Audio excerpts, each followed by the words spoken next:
In this series, I'm going to explain the differences from the 23 to the refresh 24 model and take you through a tour of the 2023 Mini Cooper S hardtop 2-door in John Cooper Works Rebel Green with Resolute upholstery. We also have the iconic trim 2.0, and we're going to touch bases with a light comparison with Toyota and Subaru. I'm Anthony from Hawkeye Rides. I'm going to go over all the specs and details starting now.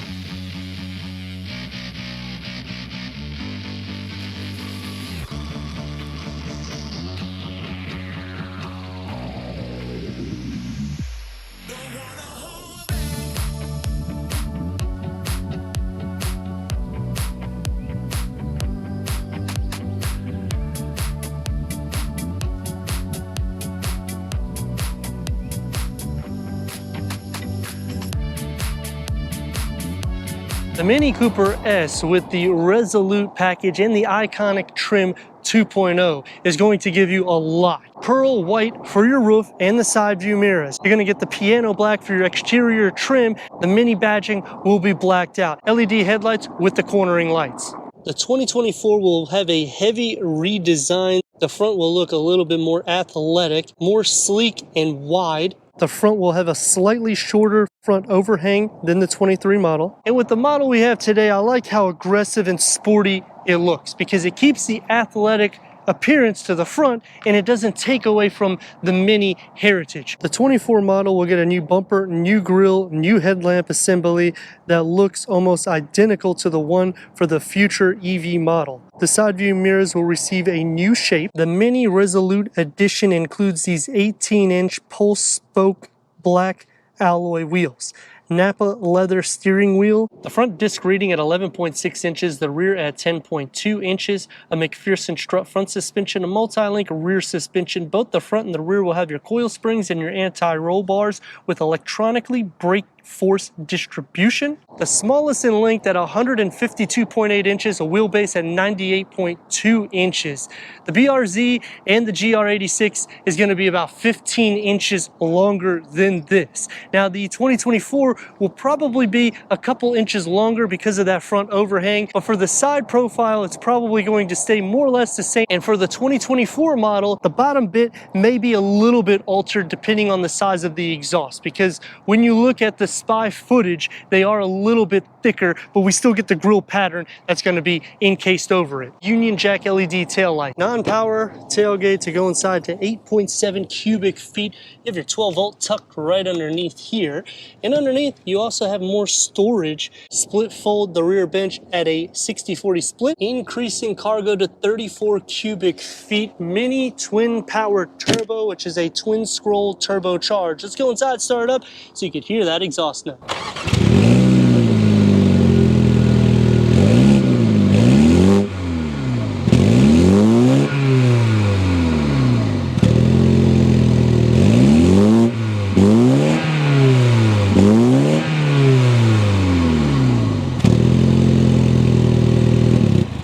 Twin scroll turbocharge is what we have here, and this go-kart riding vehicle is like no other, and that's why I'm giving a comparison and showing you the differences between the 23 and 24 and Mini backs to performance. The 2.0 liter Mini twin power turbo 4-cylinder engine with 189 horsepower and 207 pound-feet of torque that's paired to the 7-speed dual clutch automatic transmission, achieving 28 to 38 mpgs, reaching 60 at 6.4 seconds, with a quarter mile around 14.7 seconds, stopping 70 to 0 under 160 feet, top speed over 140 miles per hour. And what do these numbers entail? Well, this is going to be faster than the automatic transmission for a GR86 by 0.2 seconds. That's going to have more horsepower, 228, where this has the 189. This is going to have more torque, and that's an increase of nearly 20% more power for the GR86, and the same thing for the Subaru BRZ.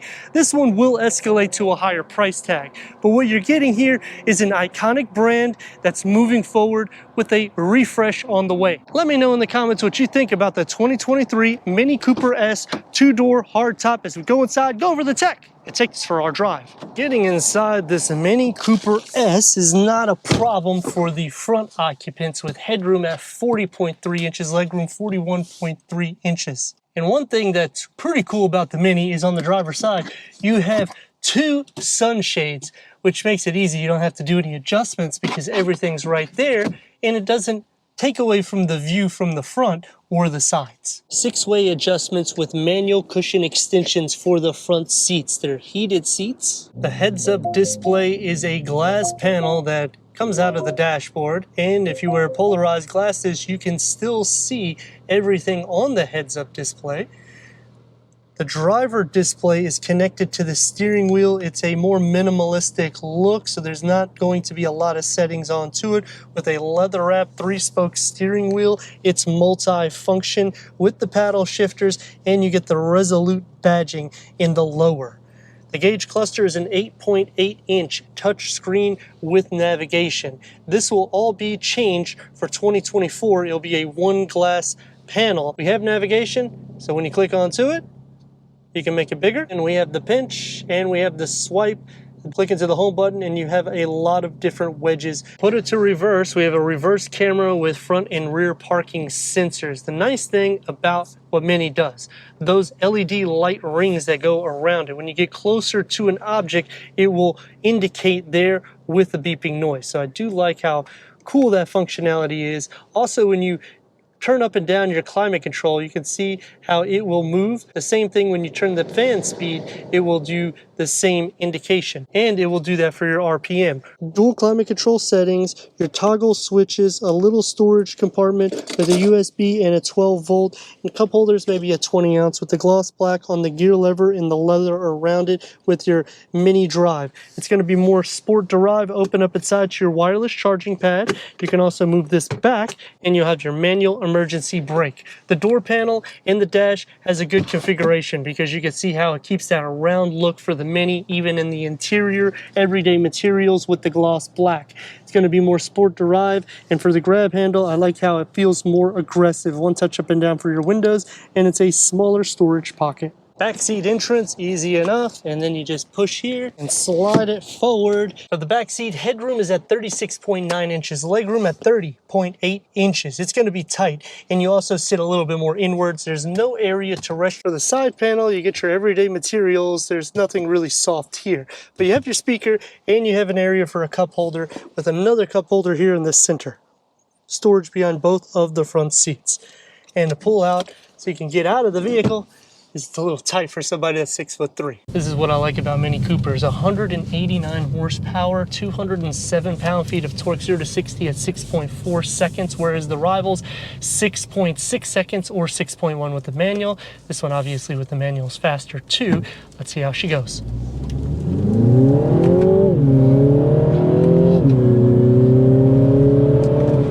And the brakes.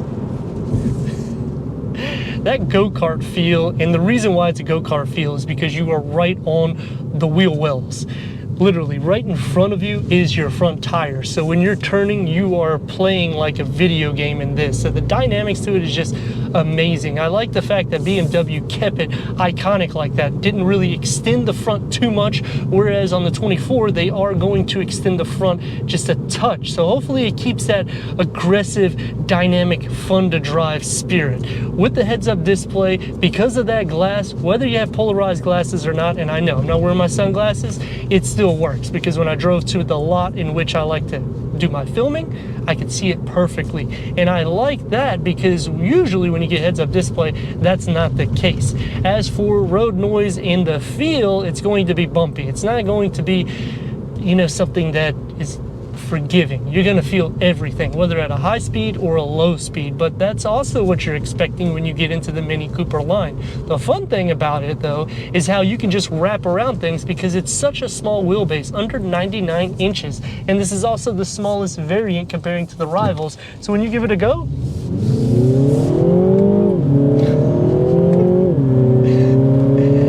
It's just one of those fun to drive everyday vehicles. Now on the downside, it is very noisy for your everyday. It's obviously something you get used to, but just the same thing with like a Jeep Wrangler. It's so much interior noise. You are lower to the ground. If you're tall like me, you do feel a little abnormal in the seat. So you're constantly looking for that happy medium, in which I've been doing that the whole time I've had this car in my possession. Now there is some things I like and dislike, and that's what we're going to touch bases with. Starting off with what I like about the vehicle is it's so minimalistic outside, and yet they keep the core heritage of a Mini. That is hard to do when you do refreshes, and when we get for the 2024 refresh, they're still keeping it very similar. So I applaud BMW for keeping the iconic look for Mini Cooper. The second thing that I like about it is if you don't spec it out, meaning you don't get the Icon Trim 2.0, because it's around $5,000–$6,000, you could still get this. You could still get the Resolute trim. It's $1,000. I would recommend doing it, and you're around $32,000, in which you got a fun, sporty, everyday go-kart. It's hard to get vehicles at this price point. That's why I like the Toyota GR86 so much, because of it being so inexpensive, and you could still get manual transmissions in both of these vehicles, or you can option the dual clutch transmission, in which we have, and you still get the same spirit. The last thing that I like about the vehicle is you have optimal cargo in a vehicle that's under 160 inches long, literally making pockets everywhere for you for storage. Even though the pockets in the door panel are not so big, they still give you so much because the car isn't that wide either. Three things that I dislike: the gauge cluster is attached to the steering wheel, and I've said this numerous times. I like how it's minimalistic. However, the one panel that's going to be integrated, taking away the 8.8 inch here and those LED O-rings, which I do like, is going to make it more simplified and minimalistic in the interior, and that's really what you want to do, minimizing buttons and switches, because we have a ton of them. And yeah, it keeps a rally heritage and it keeps that fun spirit, but in the same aspect, you want something that you're not constantly looking to push a button. Green light, here we go.